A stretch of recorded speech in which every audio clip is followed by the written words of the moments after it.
Hello friends, welcome to trade to spend. Nifty के daily analysis के video में आपका स्वागत है।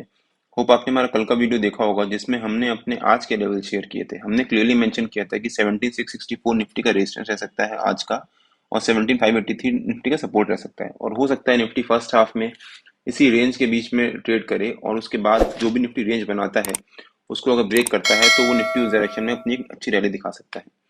अगर आपने वो वीडियो नहीं देखा है तो उसका लिंक मैंने डिस्क्रिप्शन में डाल दिया है और आपको ऊपर यहाँ पर आई बटन में मिल जाएगा। जब निफ्टी ने गैप अप ओपनिंग दी तब मैंने अपने व्हाट्सएप ईमेल ब्रॉडकास्ट में और टेलीग्राम में क्लियरली मेंशन किया था कि निफ्टी एक गैप अप ओपनिंग दे रहा है तो हमें वेट करना चाहिए निफ्टी को एक रेंज बनाने का, और उसके बाद निफ्टी जिस डायरेक्शन में एक रेंज बनाएगा उस डायरेक्शन में अगर ब्रेकआउट या ब्रेकडाउन देता है तो हमें उस डायरेक्शन में ट्रेड करना चाहिए। निफ्टी ने जब एक गैप अप ओपनिंग दी उसके बाद निफ्टी ने एक शार्प फॉल दिखाया, जबकि रिलायंस के रिजल्ट काफी अच्छे आए थे। बिकॉज नॉर्मली ये देखा गया है कि रिलायंस के रिजल्ट अगर अच्छे आते हैं तो उसके बाद अगले ट्रेडिंग सेशन में रिलायंस में एक प्रॉफिट बुकिंग आती है, प्लस निफ्टी में भी प्रॉफिट बुकिंग आती है। तो निफ्टी ने वैसे ही बिहेव किया। रिलायंस ने एक गैप अप ओपनिंग दी, उसके बाद रिलायंस में भी एक प्रॉफिट बुकिंग आई थोड़ी सी। निफ्टी ने भी वैसा ही किया, निफ्टी ने एक गैप अप ओपनिंग दी और एक वहां पर प्रॉफिट बुकिंग आई, और उसके बाद हमारा जो नो ट्रेडिंग जोन है निफ्टी उसके बीच में आकर ट्रेड करने लगा। निफ्टी और बैंक निफ्टी के नो ट्रेडिंग जोन्स में डेली बेसिस पे अपने यूट्यूब चैनल में अपलोड करता हूँ। अगर आपने चैनल सब्सक्राइब नहीं किया है तो सब्सक्राइब कर लीजिएगा और बेल आइकन जरूर हिट कर लीजिएगा, सो दैट जब भी मैं अपना अगला नो ट्रेडिंग जोन या फिर कोई वीडियो अपलोड करूं तो आपको नोटिफिकेशन आए। तो निफ्टी ने जब यहाँ पर एक रेंज बना रहा था उसके बाद निफ्टी दिन भर निफ्टी ने हमारे नो ट्रेडिंग जोन में आया, और उसके बाद निफ्टी ने एक छोटी सी रेंज बनाना शुरू कर दी। तब मैंने अपने व्हाट्सएप ईमेल ब्रॉडकास्ट में और टेलीग्राम में अपडेट भी किया था कि अगर निफ्टी इस रेंज को ब्रेक करता है, और बैंक निफ्टी भी इसी टाइम पे एक रेंज बना रहा था, अगर निफ्टी इस रेंज को ब्रेक करता है और जिस डायरेक्शन में ब्रेकआउट या ब्रेकडाउन देगा उस डायरेक्शन में निफ्टी का अच्छी रैली दिखा सकता है। आप यहाँ पे चेक कर सकते हैं। करीब 12:15 बजे के आसपास निफ्टी ने इस रेंज को ब्रेक किया और हमारा जो ऊपर का रेजिस्टेंस था 7664 उसको भी ब्रेक किया और उसके ऊपर सस्टेन किया। उसके बाद निफ्टी ने एक शार्प अप मूव दिखाया। तो निफ्टी ने करीब करीब 90 पॉइंट्स का एक अच्छा अप मूव दिखाया, और सेम बैंक निफ्टी में भी हुआ। बैंक निफ्टी ने जब हमारा नो ट्रेडिंग जोन ब्रेक किया उसके बाद बैंक निफ्टी ने करीब 250 पॉइंट की 230 पॉइंट्स की एक अच्छी मूवमेंट दिखाई। अगर हम डेली बेसिस पे देखें एक बार, तो हमने कल कवर किया था कि निफ्टी ने जब यहाँ पर एक बेयरिश इनगल्फिंग पैटर्न बनाया था, तो नॉर्मली बियरिश इनगल्फिंग पैटर्न एक नेगेटिव ट्रेंड को रिप्रेजेंट करता है कि हो सकता है अब ट्रेंड रिवर्सल आए, अगर बुलिश ट्रेंड या फिर बुल रन चल रही है तो।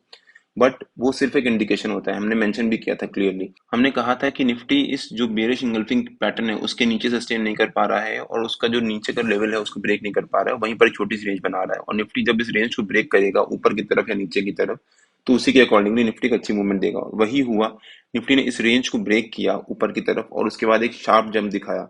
अब 15 मिनट की कैंडल पे वापस आ जाते हैं।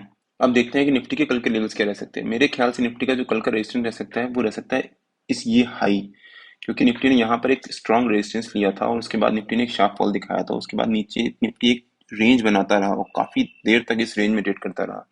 प्लस यहाँ पर भी निफ्टी ने इस जो ये हाई है इसको रेजिस्टेंस लिया, और उसके बाद जब इसको ब्रेकआउट दिया तब एक अच्छी शार्प जंप दिखाई थी। तो निफ्टी ने यहाँ पर भी इस हाई से कई बार रेजिस्टेंस ले रहा था, इसको ब्रेक किया, उसके बाद ऊपर की तरफ सस्टेन किया, फिर नीचे उसको रेंज बनाई, फिर वहां पर ब्रेक किया।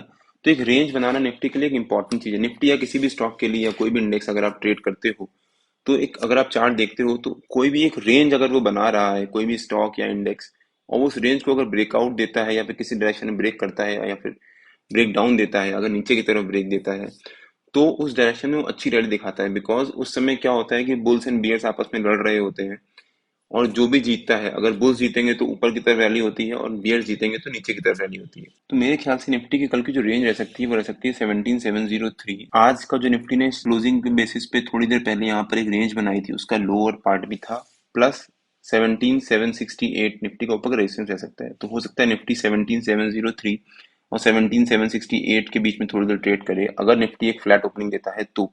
और उसके बाद जिस डायरेक्शन में निफ्टी ब्रेकआउट या ब्रेकडाउन देगा उस डायरेक्शन में निफ्टी का अच्छी रैली दिखा सकता है।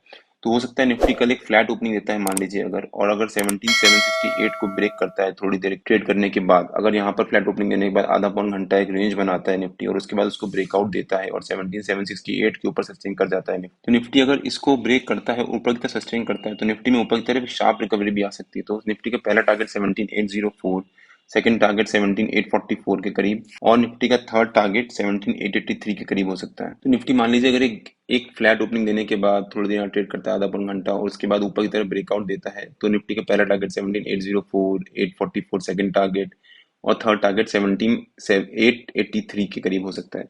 और अगर ये निफ्टी ब्रेकआउट देता है ऊपर की तरफ यहाँ पर आधा एक घंटा ट्रेड करने के बाद, तो निफ्टी में ऊपर की तरफ एक शार्प रैली आ सकती है। हो सकता है कल रिलायंस निफ्टी की रैली को लीड करे। रिलायंस के रिजल्ट काफी अच्छे आए थे। आज रिलायंस ने एक सॉर्ट ऑफ एक साइडवेज मूवमेंट ही दिखाई है, जहां गैप अप ओपनिंग दी थी उसके बाद रिलायंस ने थोड़ी सी प्रॉफिट बुकिंग दिखाई, उसके बाद रिलायंस उसी रेंज में दिन भर ट्रेड करता रहा। तो हो सकता है रिलायंस में कल एक अच्छी रैली आए और हो सकता है रिलायंस कल एक निफ्टी की रैली को लीड करे। और मान लीजिए अगर निफ्टी एक यहाँ पर ओपन फ्लैट ओपनिंग देने के बाद नीचे की तरफ अगर जो हमारा सपोर्ट है 17703 उसको ब्रेक करके नीचे सस्टेन करता है, तो निफ्टी का नीचे का पहला टारगेट हो सकता है 17664, सेकंड टारगेट हो सकता है निफ्टी का 17621 के आसपास, और निफ्टी का थर्ड टारगेट हो सकता है 17583 के आसपास, जो हमारा आज का लोअर पार्ट भी था रेंज। और मान लीजिए निफ्टी अगर एक गैप अप ओपनिंग देता है तो हमें थोड़ी देर यहाँ पर वेट करना चाहिए, और निफ्टी अगर कोई रेंज बनाता है और उसके बाद उस रेंज का ब्रेकआउट या ब्रेकडाउन देगा तो उस डायरेक्शन में निफ्टी के साइड टारगेट अचीव हो सकते हैं। जैसे यहाँ पर निफ्टी ने एक रेंज बनाई थी और उसके बाद जो रेंज बनाने के बाद इस रेंज को ब्रेकआउट दिया था, तो उसके बाद निफ्टी ने एक अच्छी रैली दिखाई थी। वैसे ही यहाँ पर भी निफ्टी अगर मान लीजिए एक रेंज बनाता है और उसके बाद उस रेंज को ब्रेकआउट देता है तो निफ्टी के ऊपर की तरफ सारे टारगेट अचीव हो सकते हैं।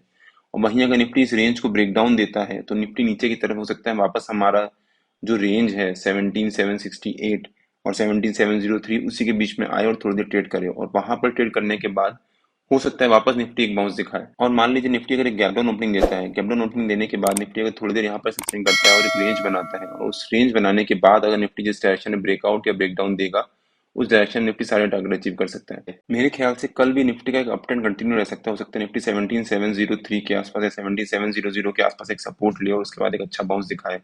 एक तो रिलायंस का रिजल्ट का इम्पैक्ट आना बाकी है, अभी रिलायंस ने आज कुछ ज्यादा मूवमेंट शो नहीं किया, प्लस 17700 के आसपास निफ्टी के जो ऑप्शंस पुट राइटर्स बहुत ज्यादा क्वांटिटी ऐड हुई है आज, तो वो लोग पूरी कोशिश करेंगे कि निफ्टी 17700 के नीचे ना जाए और वहां पर सस्टेन ना करे, बिकॉज उससे उनको लॉस होगा।